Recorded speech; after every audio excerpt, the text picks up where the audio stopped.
guess I've always had this urge, this drive to get out and explore, to really see what lies beyond the things that is in front of us.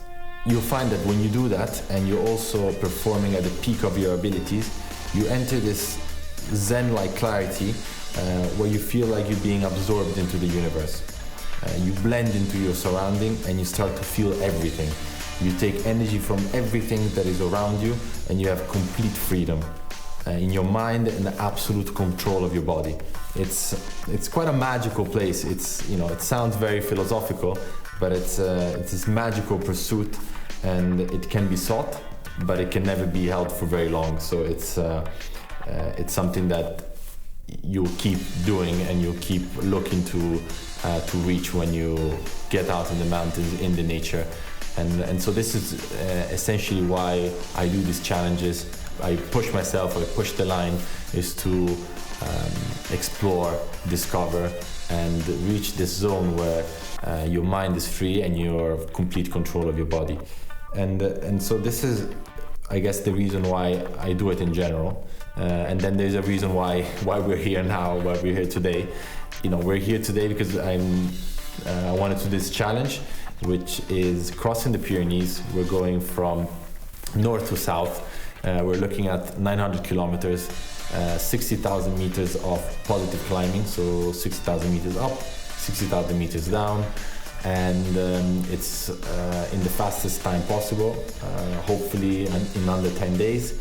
It's going to be mainly me running, and then there's a group of friends along the way supporting and guiding me. Then there's another side of the story, why we're here today and why we're doing this challenge, and it's to bring awareness to cystic fibrosis, which is a particular disease which impairs the way you breathe, and it's a genetic disease and there's no cure for it. The other thing is to help this foundation that I'm very close to, which helps children, teens and young adults that are underprivileged, socially disadvantaged. Both, they'll give me, you know, the strength to put one foot in front of the other and really push myself when the challenge gets tough. I'm Bill O'Connor. I'm a UIHM mountain guide. Now I live in Switzerland, where I work as a mountain guide and previously worked both as a mountain guide and as a teacher at a school called Aiglon College, which is an international school. And in fact, it's the place where I first met Seba.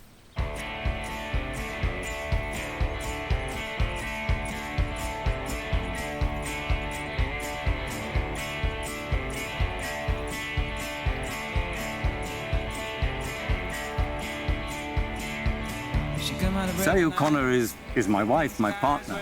We've been married for 35 years. We've known each other for more than 40 years. And we climb together. She's a very good climber. She's very good in the mountains, and spectacularly good at adventure. Okay, on a trip like this, Seba is very fortunate to have with him a group of friends.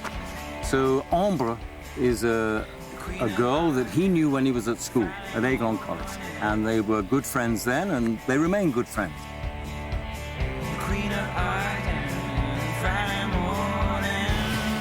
And Martin is a friend of Ambre, and he was her friend since childhood. They've known each other since they were this big, and they are both very sympathetic to this kind of thing.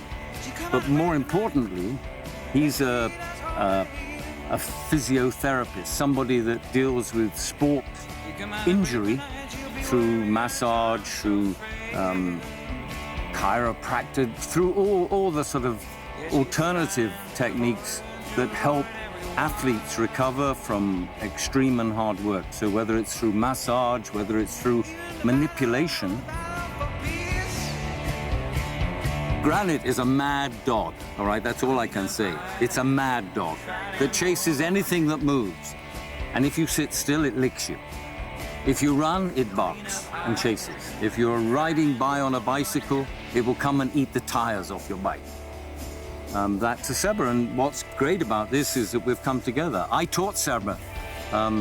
When I first knew him, he was 14 years of age. And so really there's a harmony in the group. We've all known each other one way or another, either through school or friendship. But that's how we've come together, because it's a group of people and a team of people that like the whole idea of this extreme adventure.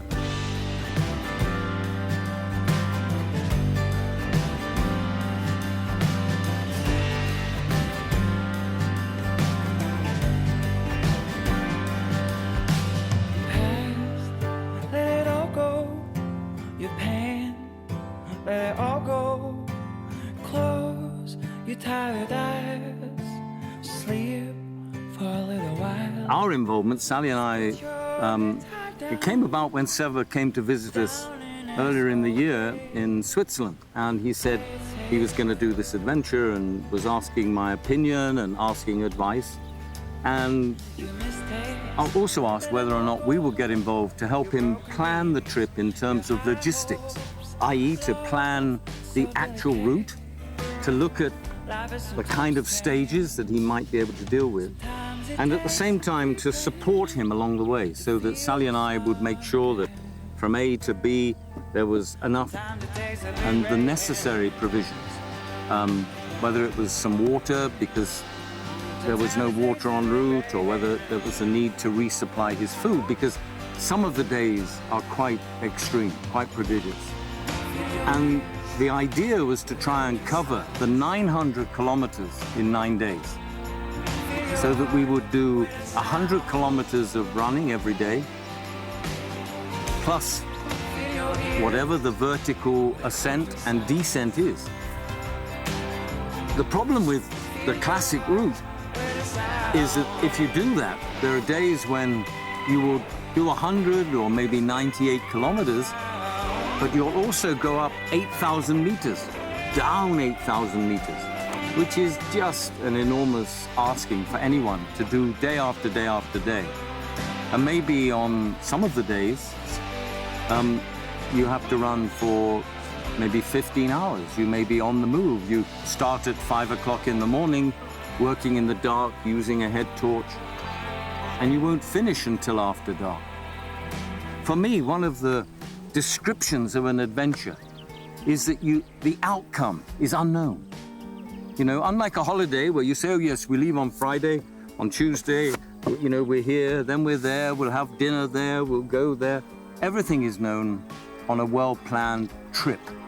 But the difference between a trip and an adventure is that with an adventure, the outcome is unknown. We don't know if this is possible. We don't know if it's possible physically, whether it's possible for Seba. And there are lots of factors. Factors like bad weather. Already we've had colossal storms on the way. You never quite know on something like this the impact, what impact that's going to have on your body. Not only physically, but also mentally.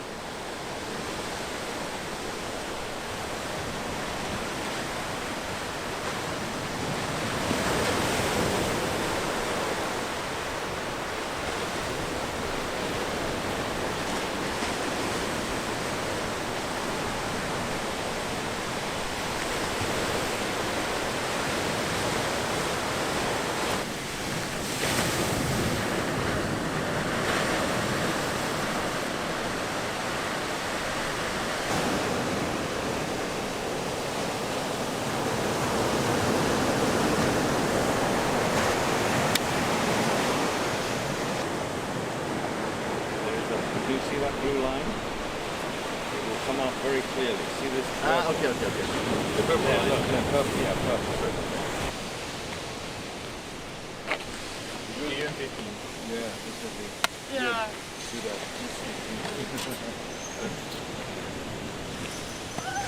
Ci vediamo tra 15.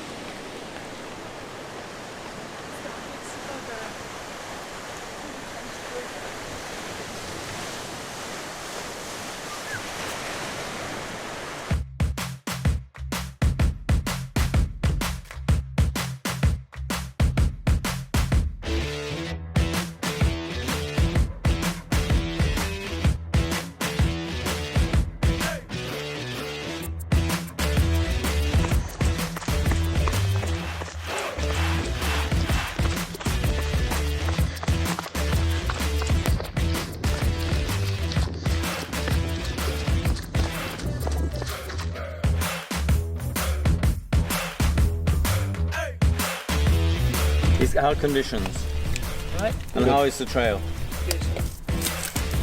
Doing well, Yeah, Seba. just I went up, and then I looked at the GPS like, And it was not. come back down twice. Oh Did you? no. So now it's this way. Right. What you'll do is you'll go down the hill to the roundabout, you'll turn a left, and then there's a path that rises, and it goes up there, I think. Okay. I think that is it, Okay. doing that. Okay. I'll go down and stop on the path Okay. so that you can see it, okay? Super. You know, there are days when Seba is totally alone on sections of the journey. And I know from my experience, having spent my whole lifetime in the mountains, more than 50 years climbing in the Alps, more than 50 years climbing mountains elsewhere, the psychological effect of days when you don't feel good or when small things can get in the way. And this is when you really need to have resilience. That's something I know Seba has.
If you're going to cover 900 kilometers and all those ups and downs in a 9-day trip, you can't do that carrying a huge backpack.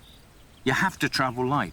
And ultra running, ultra distance running is about traveling light through difficult landscapes and going with the absolute minimum. But not just the minimum, you also have to draw a fine line for safety reasons with the essential minimum. The sort of things that if things go wrong, you can still support yourself enough. Aye, do you fall over? No, just It's had a bit of a fall in the bush. You're fine. Sally and I can support the in-between moments. We can meet him at roadheads. We can get into position en route to support that. Go ahead and book accommodation or whatever it is, which means you don't have to carry a tent, you don't have to use a bivouac or whatever, if the huts are not on part of your route. And there are mountain huts all the way along this, and gîte taps and things like that.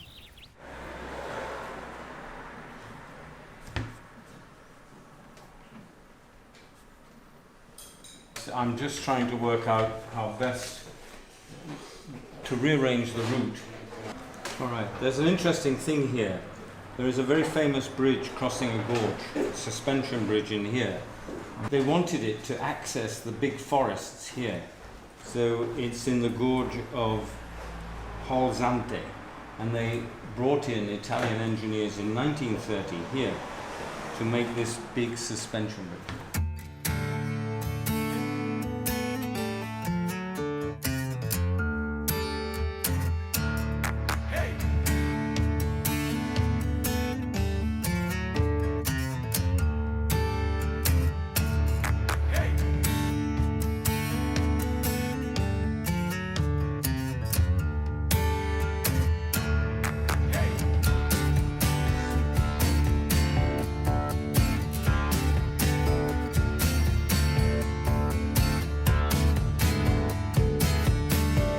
My responsibility really is in route planning.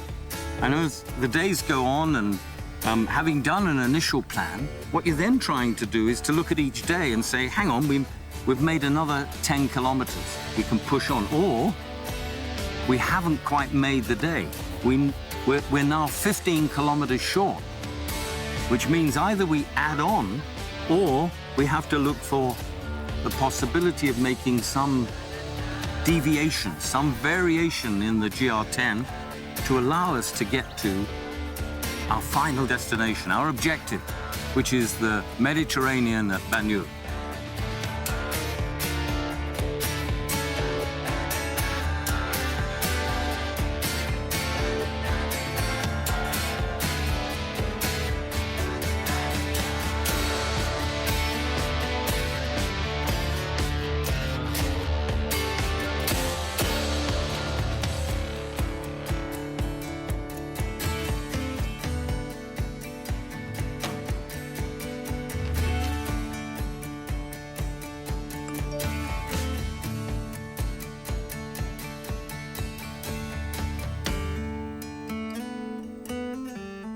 Well, if he's on the route and he left the bridge, he can only be there, Sally.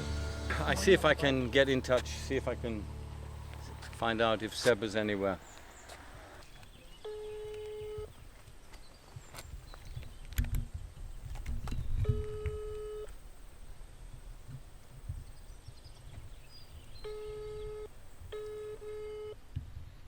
No, he's not picking up.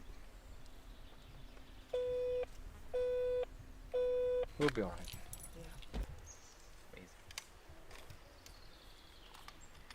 Yeah. Okay. We'll need to just change today's plans slightly because we've lost a couple of hours here. Ah, sorry.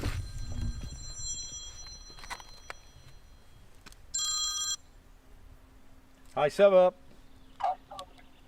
Yeah. Hi. How are you? I'm making my way down. Down, or are you going down to the river now? Yeah. And then you climb up the other side where there should be the road where you can meet us, okay? Okay. Are you all right? Do you need me to come down? No, it's fine. All right. It's raining now. Uh, Got a jacket on. It's raining? Oh, it's dry. It's not raining here.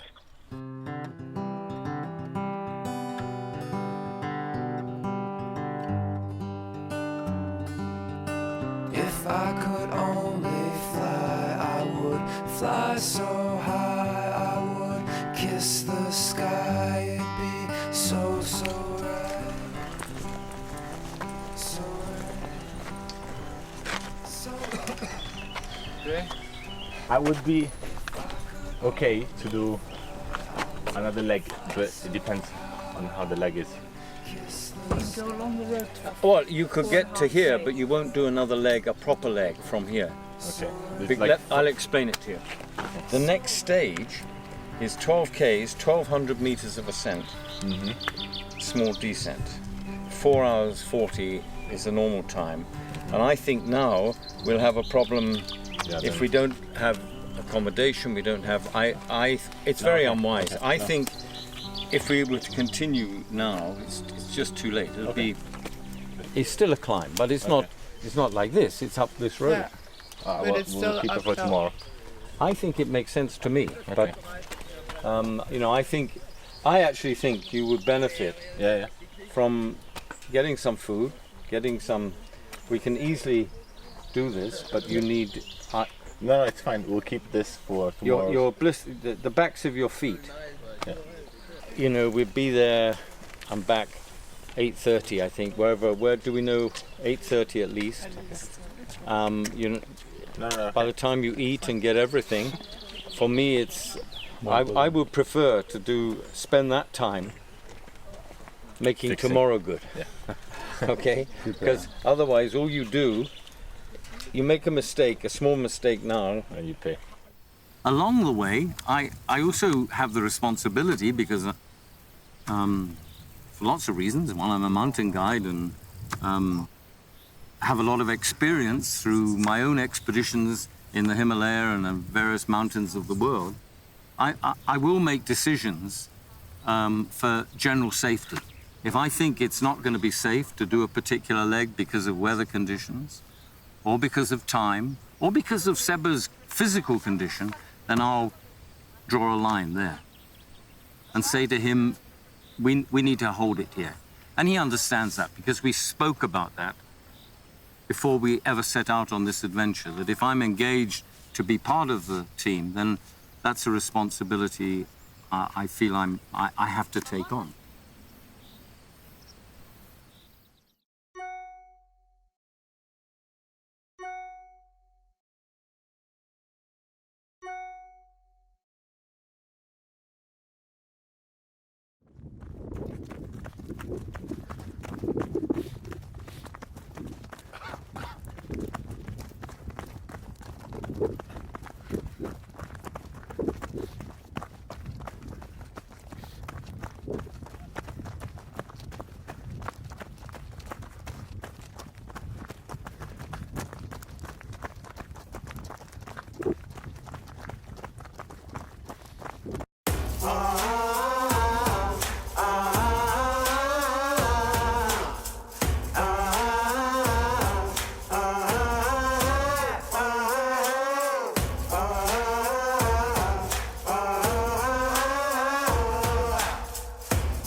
Some of the times were slightly slower than I expected, you know, but it's a hard day, very hard day, and the temperature and the humidity is being quite difficult. He was going very well this morning, in the cool of the morning, but this last section down to Bourse, the distance was reasonable, the ascent was 1,200 meters, and then it was a long descent, quite complicated, you know. Technical. But then he had a little fall, and the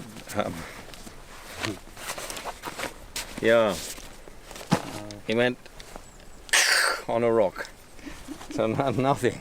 He took off, and we met him again at the start of the difficulty. We gave him some more drink and some more food. He was in good spirit. There are a couple of possibilities to get over the col, and one is a very difficult but very fast. And if everything is all right, what time he should finish? I would expect, with a bit of luck, 9:10. This terrain in the dark for him, I'm unhappy with him alone. But it's a beautiful place, huh? Look at this. Good. Beautiful, yeah.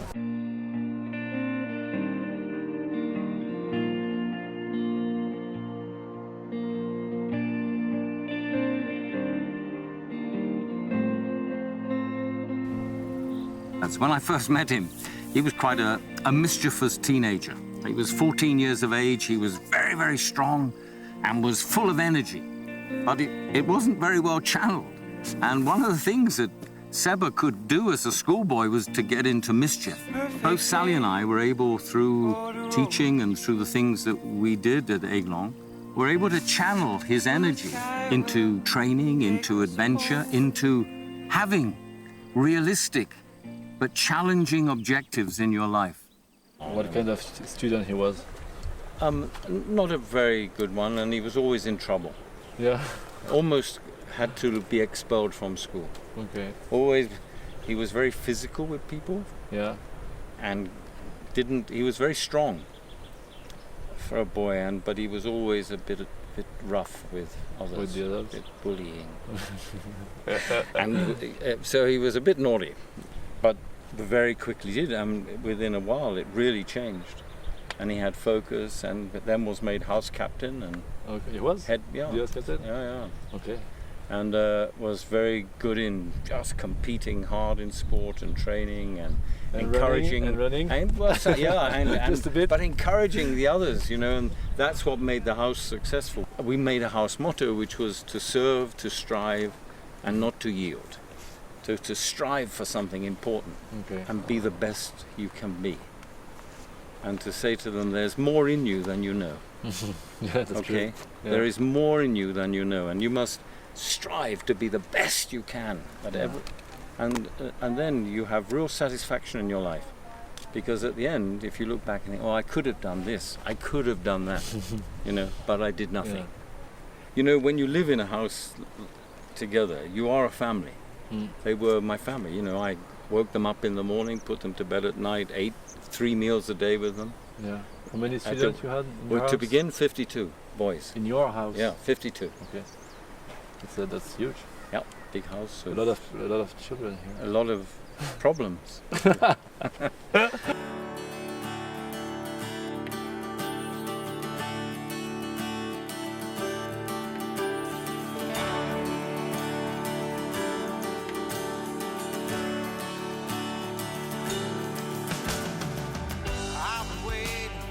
You know, teenage boys, teenagers generally do silly things. But that's what schools are for. Schools are to allow you to make mistakes and learn.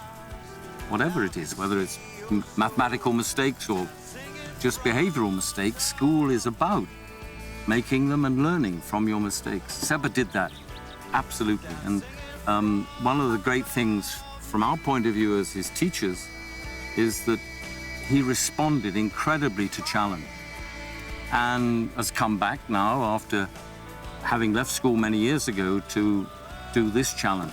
And I think that no matter what the outcome is at the end, it's been so far a fantastic success.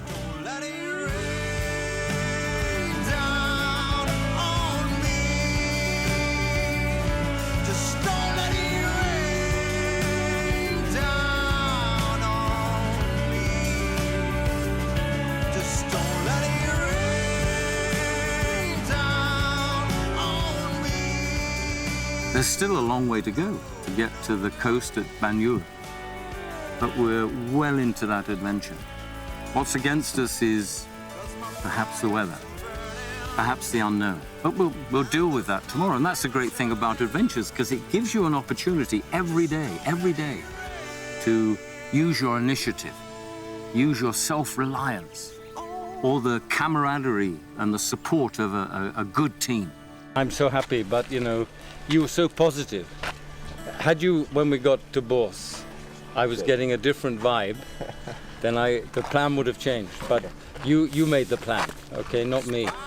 You were so strong. That was great. Made for it. Made for it. Okay. More in you than you think, huh? Exactly. All it takes is all you got. Yep. Hey. Wow. Catchphrase. And that to me is what expeditions, the best of expeditions, bring out of humans, the best of human qualities.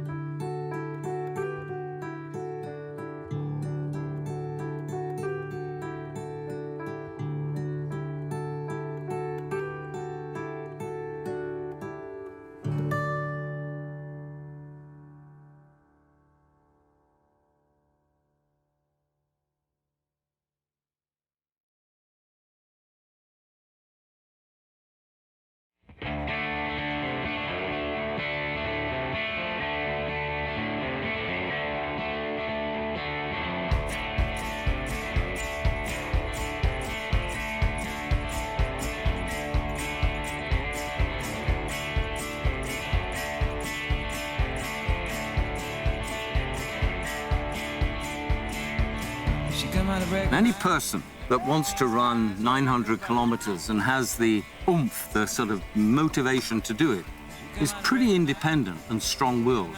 They're not easy, they don't have minds that change easily. They can put one foot in front of the other and just keep doing it, when most of us would quite like to go off for a cup of coffee and, you know, a hot lunch.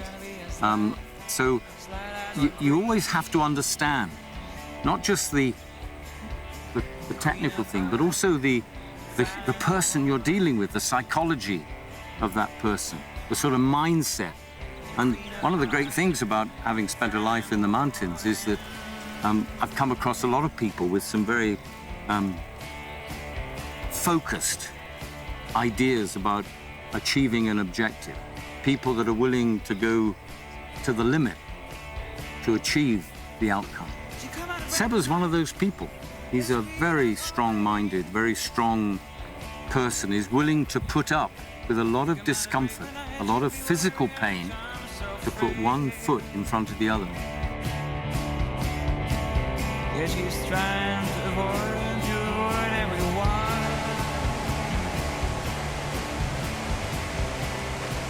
Even the battle for peace.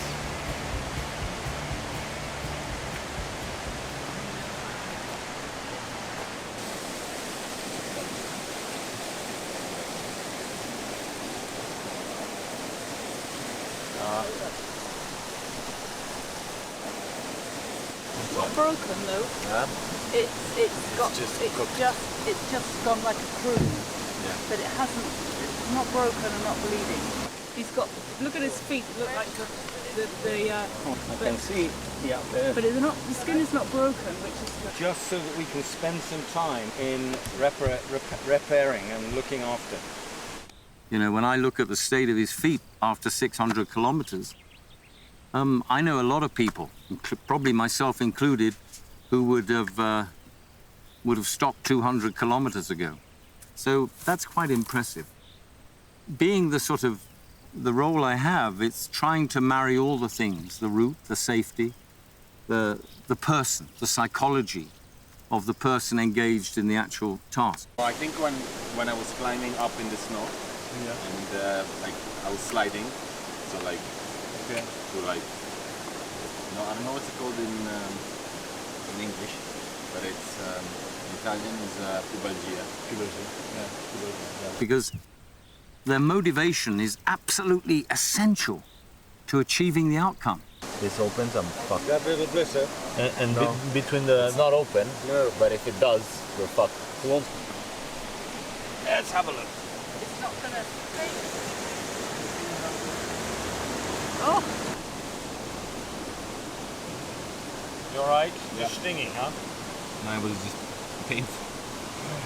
I'll just put it on the heels then. I don't want to. If they're not motivated, if they're not willing to put up with the pain and the discomfort, they're never going to do it. They'll give up long before the pain and the discomfort gets to a point. Most of us would. Show me what you imagine. Draw it on the wall. Demons and witches, just let them fall. So people that do these things are people that I think have a very special psychology, very special physiology. Simply to be able to run 100 kilometers is pretty amazing. Basic fitness, but also that stoic thing of just putting one foot in front of the other. Down, girl. Yes, I've been down. I've been down before. I've been down. A very famous mountaineer called Bill Tillman, one of the greatest mountaineers with Eric Shipton, used to say that he's noticed that a lot of climbers on big mountains suffered from mountaineer's foot. And I asked him what he meant by that, and he said it was the inability to put one foot in front of the other. It's a terrible disease when you catch it in the mountains. You just don't want to go on. And Tillman, he was making a joke, but he called it mountaineer's foot. And it was simply, I said, well, I've never heard of that disease. He said, yeah, I think you might have. It's when you can't put one foot in front of the other anymore. And I've been down, girl. Yes, I've been down. Yes, I've been down before. I've been down.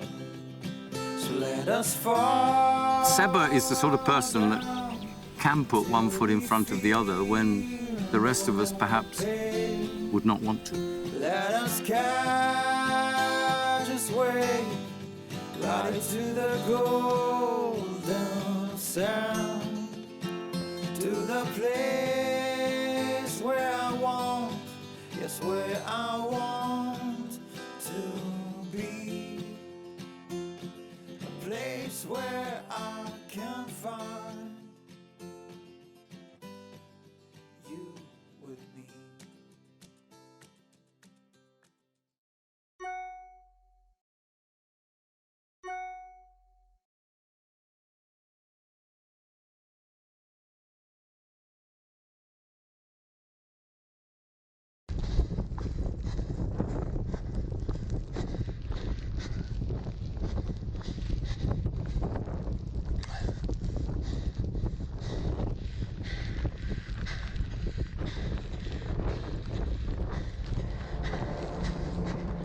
One of the big problems with a journey like this, an expedition, an adventure, is that the person doing it is, for most of the time, alone.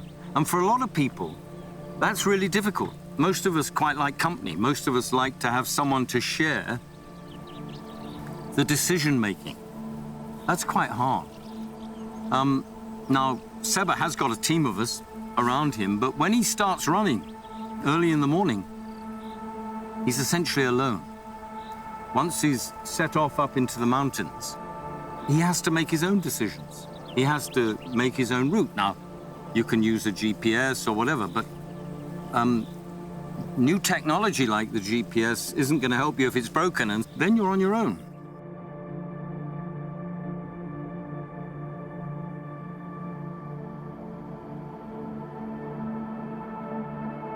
So, doing an adventure like this, you've got to balance all sorts of things.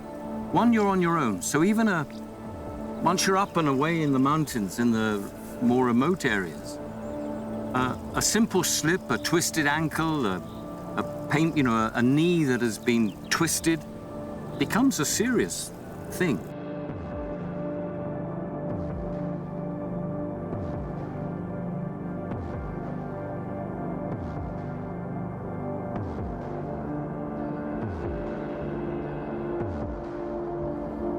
So Seba does carry a bivouac protections, have down jackets and fleece clothing. He's essentially in specialist mountain running shoes. He's wearing shorts. He carries water, he carries food, and he also carries a simple device which will allow us to pinpoint his position. And we insisted on that for safety reasons, because we are cutting very fine the sort of equipment. And ultra-distance runners, solo mountaineers, people that go alone, are breaking one of the old rules in mountaineering, if you like, of not going alone, of having partners, of having someone to, part of a team on the mountain to help you in times of adversity. Well, when you do a solo thing like this, you don't have that. So you're called upon yourself. And that's where I said time and again, you need a special kind of a person to be able to deal with that situation, to be able to make decisions under pressure.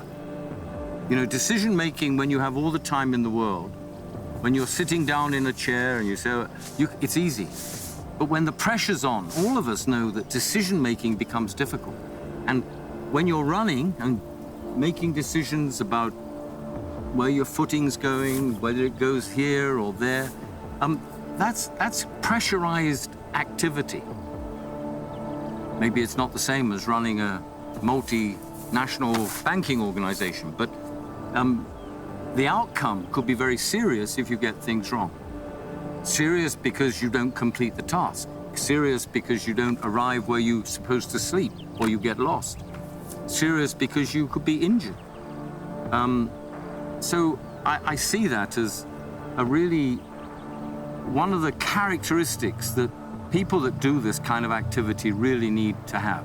They need that special personality, that special factors. There are plenty of people who are very fit, plenty of people that can run. But to marry those qualities with the ability to be in a wild environment, that's a different person altogether.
Marta? Marta? No, we can't go here. No. No.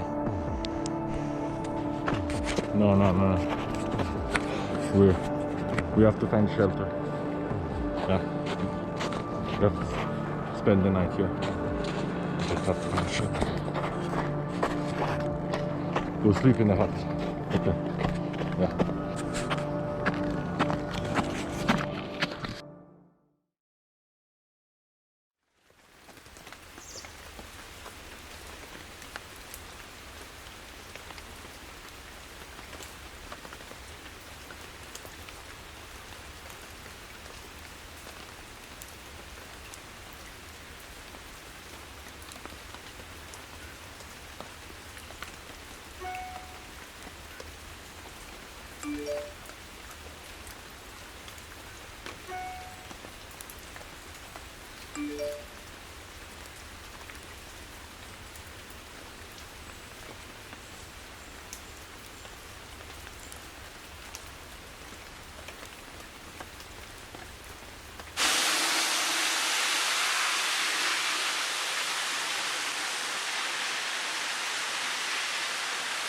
The greatest mountaineers go to climb a mountain like Everest or K2 or whatever, and they fail, or they have a problem. It's not the climbing, it'll be the things you can't control, always. But that's the nature of adventure. If you knew perfect outcome every time, and that's not an adventure, that's a certainty. You know, it's like walk in the park. Backing on a one-horse race. It's going to win. Can have to walk, it can still win. If you had to sleep out last night, it would have been... We were lucky because I was telling them before. We went back and forth a few times, and then when we came back to the hut, I looked if there was any doors open, and the only one was the bathroom. So I said, well, you know, worst case scenario, we sleep in the bathroom, it's inside. And because Martin was like, the door is shut, and because he was pulling the door, then I pushed the door and it opened, and I was like, yes. So we were wet. We just took everything off and said, "Go look if there's any space." And there were a few beds, and we just took everything off. But didn't eat anything. Just there's a kind of rule in the mountains that is, you have to prepare early for the night, because if you don't, you get caught out. So that I think is the thing to do, is to be sensible. There's also a bit of me that how much benefit you will get from not pounding your feet along some roads and today. That, you know, it's something we need to think and talk about. Yeah. That's something that it's difficult to talk to you because I know you're in go mode. Okay, And I don't want to affect your psychological go, which I know you're in. But there's a, you know, I can only give you my thinking on it as someone that's often done go.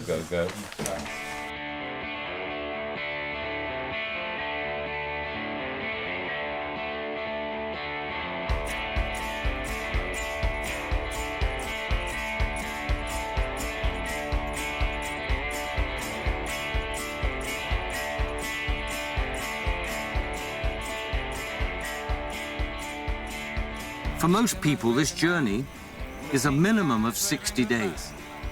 Most people do this journey over their holidays over several years, maybe taking 3 or more years to do this journey. So here we're just trying to do it in 9 days.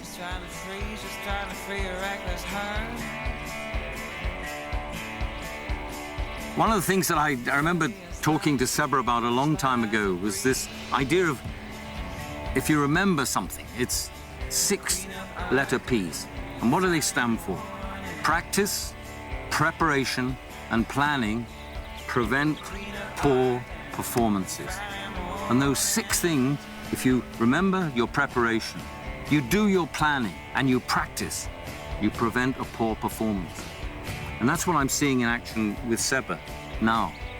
This is not a poor, this is a fantastic performance, one I would have been proud, you know, in my youth to have done.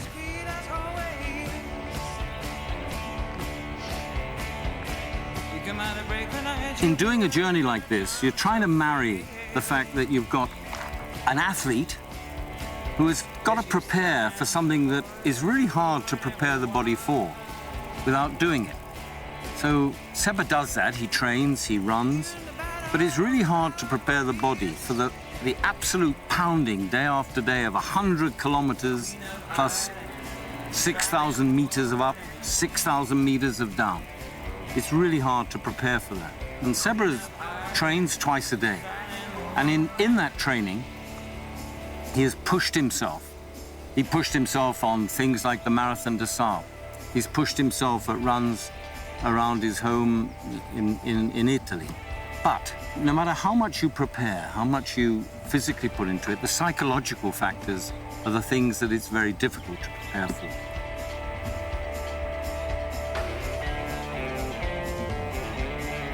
Some days, after 6-7 hours, you may only have pulled for 2 kilometers. So you would be putting huge amounts of energy simply to go a few kilometers. And what you realize is that you can do that on pretty low level of fuel, of calories, but only for a day or two. Because after that, you get diminishing returns. Your body no longer recovers from fatigue, from tiredness, from small injuries. Your body no longer is able to sustain the kind of effort that you demand of it. So one of the things that we spoke about with Seba was, how are we going to make sure that you get enough fuel on board? And one of the problems with running 100 kilometers is you often don't feel like eating during the day. You know, it's easy to get an upset stomach. You do need to take on a lot of liquid because we're in temperatures of 30, 31 degrees at one point when we set off. And when you're running, hour after hour, your body, your core temperature goes very high. And it's then that you really need to have the fuel on board. It's then that you need to make sure that you're getting the right kind of calories. Without it, you get the diminishing returns. So you put in the same hours, but you really cannot maintain the effort required to cross these mountains in the time available. We discussed it, and we think we've come up with the right solution. But on top of which, it's got to be food that you want to eat. It's got to be food, because as you get tired, physically tired, you often get what are called taste reversals. And what you really enjoyed eating when you were sitting at home, watching television or reading a book, no longer appeals to you. All of a sudden, you want something that's really salty, or something that's got a strong taste. Or maybe you can't stand strong tasting things. You want something that is just bland, a piece of bread. because your stomach feels too fragile. So all of these things are complex things dealing on a challenge like this. And it's something that you have to be responsive to during the challenge. The other thing is that you have to be in top physical form. You really gotta have the right kind of muscle structure. You've got to have the right kind of build to do this work. Not everyone can do it. Seba, as you see, he's got a light body, long limbs. He can cover the ground pretty easily, and he's got the right kind of psychological response. The other thing is that he's got a great set of lungs, and he's lucky to have those because he can pound out mile after mile and has the cardiovascular and the cardiorespiratory fitness to be able to do that kind of thing where most of us would be sucking air, particularly at altitudes, 2,500 meters. May not be that high, but when you're running hard, 2,500 meters puts a huge demand on your lungs.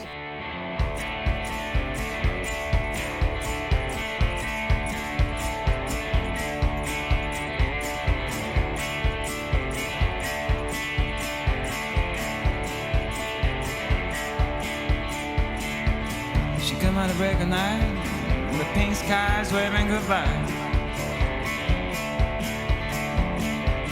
You come out the break of night, leaving no traces around.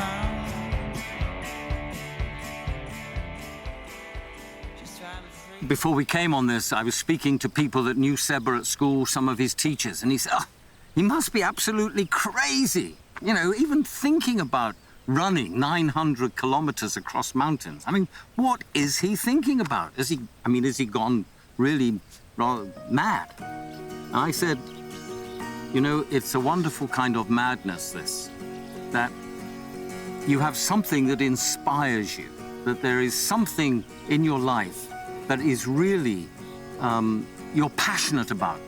And I think that all of us need a passion in life, whether it's painting or writing or doing service, whatever it is. And the wonderful thing here is that Seba is able to combine a passion for ultra-distance running, a passion for mountains, with the desire to do something very good for charity.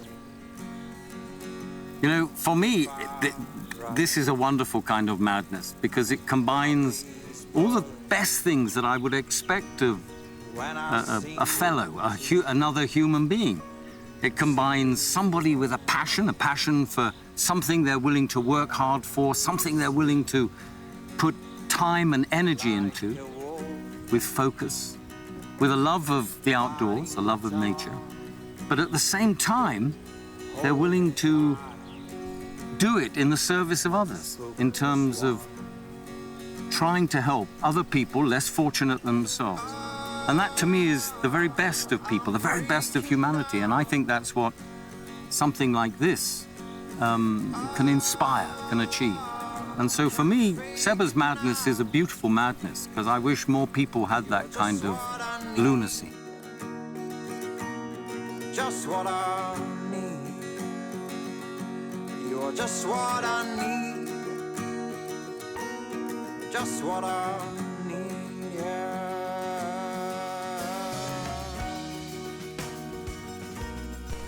What was the spin? I just have again the Here? How did it happen? nothing, just Previously? just as soon as I started climbing, Okay. it came back. This? On. Quite the same. It doesn't hurt as much when you climb that. Okay. It hurts more this because you're lifting this. You compensate. Okay. Can you finish the day with this, or you want me to have a look on this? I can definitely finish the day, but I'll take ibuprofen or something. Yeah.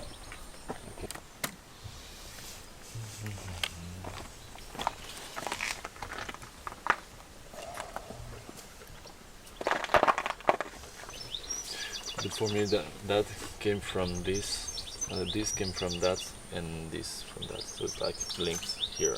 I mean, I think there's no point between that and that. Yeah. Okay. It's like Separate. different. Yeah. Different.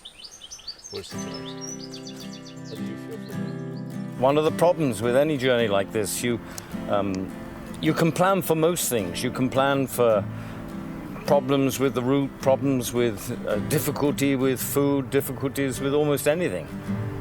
It's always a problem, of course, in the mountains dealing with weather. You have to do that. But one of the real unknowns of a journey like this, a journey that's really physically hugely demanding, is how the body is going to deal with the immense effort of day after day pounding out the kilometers, trying to knock up 70, 80, 100 kilometers a day. And unfortunately, for Seba, he's taken a pounding, and his shins and his calf have literally splintered with the effort of pounding the roads and pounding the rocky footpaths and pounding the mountains. You know, we got up this morning and Seba put on a brave face. I went to see him at about 5:30 and he said, "Oh, yep, I'm ready to go."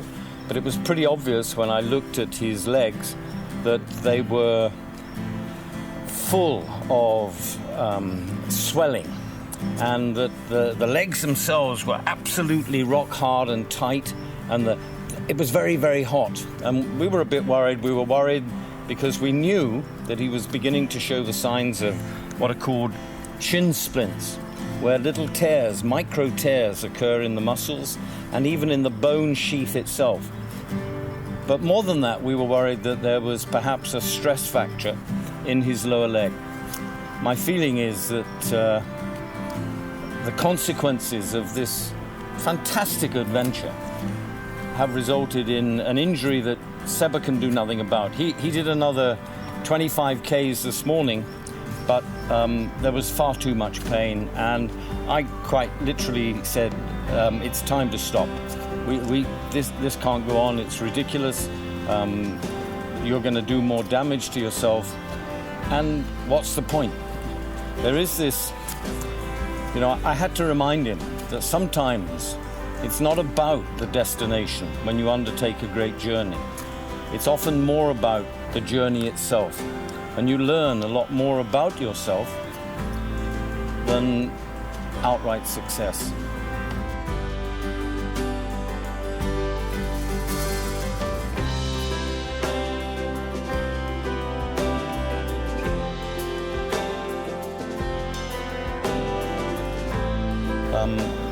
Again, I had to remind him of a quote that Ed Hillary once said. After he climbed Everest, he made the first ascent of Everest with Tenzing Norgay. He was asked about what it felt like to conquer a mountain. And Ed turned round and with all humility said that you never conquer mountains, you only conquer yourself. And I think that that's very true for Seba.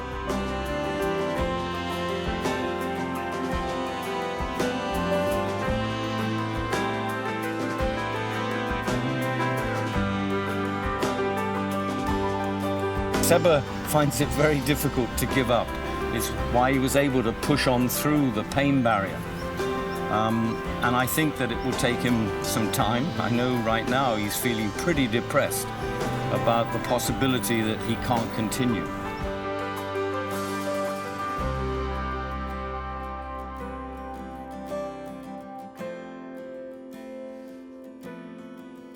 In fact, I don't even think he's accepted that fact yet. But I think that's the reality, and it will dawn fairly soon. Once the doctor's had a word with him, once we've had a chat, I think he'll come to the realization that the adventure may be ending, but the journey's still carrying on for him.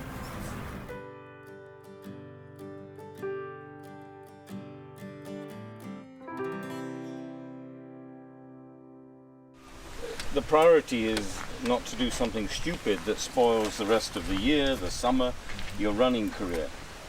All right? Sometimes the mountains win the day. And the right decision, the best decision, is to pull the plug, stop, early rather than late. You can push it too late.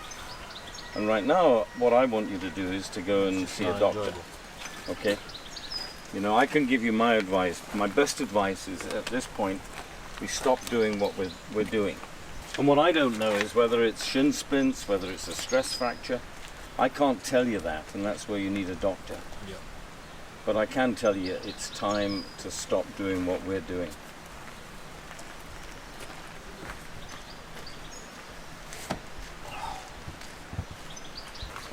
You know, we've covered over 600 kilometers. We've done a stack of ups and downs, and the mountains are now telling you, giving you a really strong and clear message, Seba. You know, what we do, adventures are never funny, enjoyable, but they've got to be enjoyable. You've got to look forward to the next day and the next challenge. And when that runs out, it's time to pull the plug and say, enough. You know, I've said about, you know, Seba will have to come to terms with stopping. It's not easy for him. But I remember when I was a boy, my father gave me a copy of a poem by Rudyard Kipling. It's a poem called If. And I think it's a good lesson by which to lead our lives. If you can keep your head when all about you are losing theirs and blaming it on you, if you can trust yourself when all men doubt you, but make allowance for their doubting too, and if you can wait and not be tired by waiting, or being lied about, don't deal in lies, or being hated, don't give way to hating, and yet don't look too good nor talk too wise. If you can dream and not make dreams your master, if you can think and not make thoughts your aim, if you can meet with triumph and disaster and treat those two impostors just the same, and if you can bear to hear the truth you have spoken, twisted by knaves to make a trap for fools, or watch the things you gave your life to broken, and stoop and build them up with worn-out tools, and if you can make one heap of all your winnings and risk it on one turn of pitch and toss, and lose, and start again at your beginnings, and never breathe a word about your loss. If you can force your heart and nerve and sinew to serve you turn long after they are gone, and so hold on when there's nothing in you except the will which says to them, hold on. And if you can talk with crowds and keep your virtue, or walk with kings nor lose the common touch, if neither foes nor loving friends can hurt you, if all men can't with you, but none too much, if you can fill the unforgiving minute with 60 seconds worth of distance run, yours is the earth and everything that's in it, and, which is more, you'll be a man, my son.